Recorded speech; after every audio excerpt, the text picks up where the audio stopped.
หัวหน้าเดินไอ้บางนี้นอนแต่นอนว่าเมียไอ้เราดีเราอยู่มันนอกมึงนี่นะและไอ้คือใจคนเดียวเอาเมียไป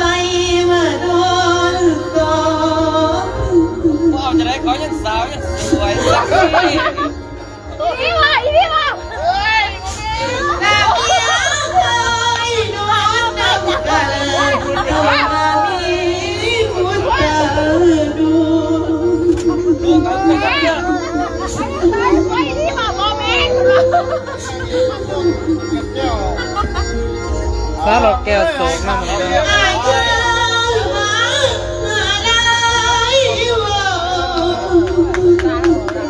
อย่าหายเด้ออย่าหายเด้อเอาโยกว่าจะใส่ความรุนแรงเด้อวันนี้เด้อวันนี้ไม่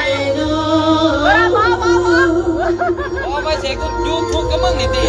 เพราะว่าพ่อจีได้กับพ่อจีได้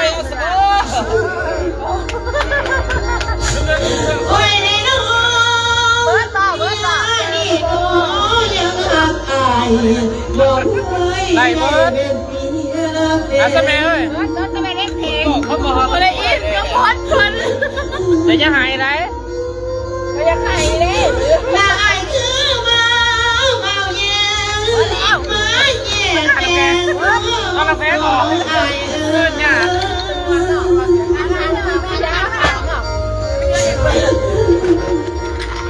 เรียบร้อยนะแม่เอ้ยโอ้ยนี่น้องน้ำตาหนูนิ่งใจ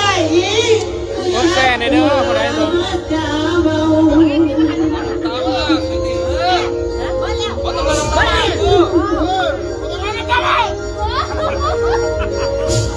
ลาเพียรยาโนสังยาโนเมียทองลาเกินเดียวเอ้ยลูกเมียใหม่ว่ามึงของน้อยอีกตีนะพี่มาตัวละสักสิโลบอยหัวหน้า